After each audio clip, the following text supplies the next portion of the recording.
Dear students, as in my previous video, I had shared with you that ratios may be classified into three categories or four categories, but in fact, they are of three broad categories. In some books, one ratio, that is the first ratio of solvency, is categorized into two parts. First part is as the short-term solvency ratio, second part as the long-term solvency ratios. I also shared with you that what the meaning of the solvency ratio. Solvency ratios are those ratios which are calculated in order to measure whether the financial strength of the business is strong or it is weak, whether the business is in position to pay all its liabilities as and when they due. So under solvency ratio, we calculate two type of the ratios. Short-term solvency ratio, they are also known as the liquidity ratio, and long-term solvency ratios, they are known as the solvency ratios. Now, the second category of ratio called as the activity or turnover ratios or performance ratios.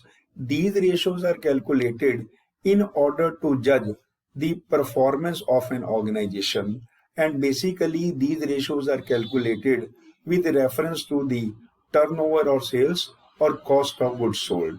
Depending upon the type of the variables, we calculate this ratio. The basic objective of calculation of this ratio is to calculate or to measure the performance of an organization. So they are called the turnover or performance ratios. They are also known as the activity ratios.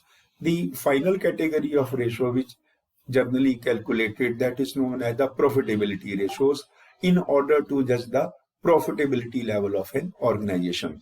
So first of all, we will discuss the short-term solvency ratios or the liquidity ratios. Under the short-term solvency ratios or the liquidity ratios, as the title states itself, we calculate the short-term financial strength of a business. And short-term financial strength of a business means here generally with a period of 1 year or for a period of 12 months, whether the business is in position to make the payment of its all liabilities, which becomes due within a period of next 12 months or 1 year. The ratios calculated known as the short-term solvency ratios or the liquidity ratios. Under the short-term solvency ratios or liquidity ratios, we calculate two ratios. First ratio is called the current ratio and the second ratio is called the quick ratio. Now, how these ratios are calculated? Dear students, I also earlier told you that how the ratios are expressed. They can be expressed in the four ways. First, it was the pure or simple form. Then in terms of the very simple times form. Then it is the percentage form. And then it is the fraction form.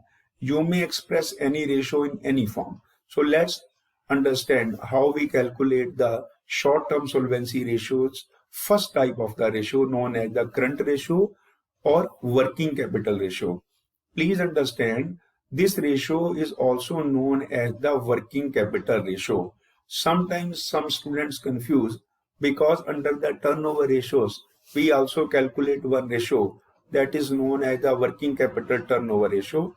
But dear students, understand, here we are naming it working capital ratio, not the turnover ratio. So if the word is their current ratio or the word is working capital ratio, meaning is same, that we have to calculate the current ratio. So what is the formula to calculate current ratio? Current ratio shows a relationship between the current assets and the current liabilities. So when we establish a relationship between the current assets of an organization with the current liabilities, we will say that we are calculating current ratio. Now, with reference to the current ratio, we must know what we mean by the current assets and what we mean by the current liabilities. Broadly, all the assets are categorized into two parts. First, it is called the current and then it is non-current. Likewise, the liabilities are also classified into two broad categories. One is called the current liabilities and other is called the non-current liabilities. Now, first of all, understand what we mean by the current assets. Current assets are those assets which generally remains with the business for a period of 12 months or 1 year, and they remain in the business for that particular year. Now, what the definition say, you could also judge it from the other parameters of the current asset. An asset shall be classified as current when it satisfies any of the following criteria. First, it is expected to be realized or is intended for sale or consumption in the company's normal operating cycle. Normal operating cycle generally a period of 12 months. Second, it is held primarily for the purpose of being traded, that it may not turn amount to be a sort of non-current assets, fixed assets. So it is in form of the being traded like the inventory or stock. Then third, it is expected to be realized within 12 months after the reporting date, that within a month or within 12 months it should be realized, like the amount from the debtors, then bills receivables, prepaid expenses like that. Or it is cash or cash equivalent unless it is restricted from being exchanged or used to settle a liability for at least 12 months after the reporting date. Means all the assets which are easily convertible into cash or which are implied as the cash equivalents, that is cash, bank balance, foreign assets, foreign securities, they are categorized into the cash or cash equivalent. So they are also the part of current assets. Likewise, see the example that what is to be included under the current assets, that include current investments, inventories, trade receivables like the debtors, bills receivable. But if there is any provision on that, that provision will be deducted. Generally, you will find sometimes that provision for doubtful debts. If there is any provision for doubtful debts, that provision to be subtracted, then the net amount of debtors to be taken. Then cash and cash equivalents. Cash and cash equivalents here means, as I shared with you, cash in hand, bank balance, short-term marketable securities, or short-term foreign exchange differences. They are the part of cash and cash equivalents. Then short-term loans and advances, that if any loan or advance been given for a short period, that will be included under this. So this is very important to understand that what is included under the current assets. Last column, other current assets restricted to prepaid expenses, accrued incomes, advance taxes, all that. So all the above items are included under the current assets. Likewise, you could understand that what is included under the current liabilities. Very simply, a liability shall be classified as current when it satisfies any of the following criteria. First, it is expected to be settled in the company normal operating cycle, which means that company has to make the payment of this within a period of 12 months. It is held primarily for the purpose of being traded, that creditors is there, bills payable is there, short-term loans is there, overdrafts are there. Then it is due to be settled within 12 months after the reporting date, that it is to be payable within a period of 12 months. Then the company does not have any unconditional right to defer settlement of the liability for at least 12 months after the reporting date. Terms of liability that could at the option of the counterparty result in its settlement by issue of equity instrument do not affect its classification. What it means, that if there is any liability which is payable by a company within a next period of 12 months, that is to be classified as the current liability. Even the receiver may postpone its receipt, but it is to be categorized as the current liability. For example, what is included under the current liabilities?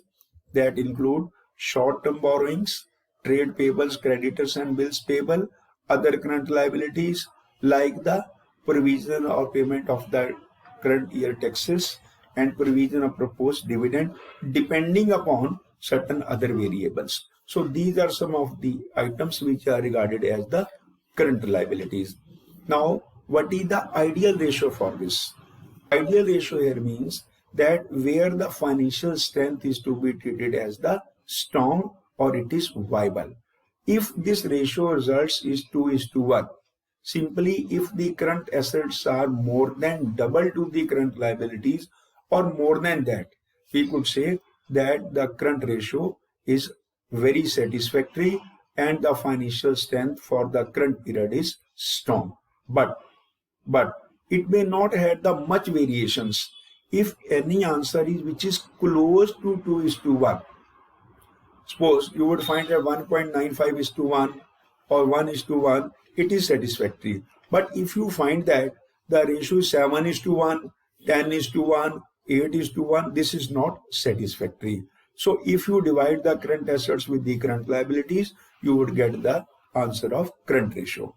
Now, under the short-term liquidity ratios or solvency ratios, we also calculate the second ratio, which is known as the quick ratio or acid test ratio. Very, very important word, understand that quick ratio is also known as the acid test ratio or liquidity ratio or quick ratio. Formula to find out quick ratio is very simple. Quick assets divided by current liabilities, or liquid assets divided by the current liabilities.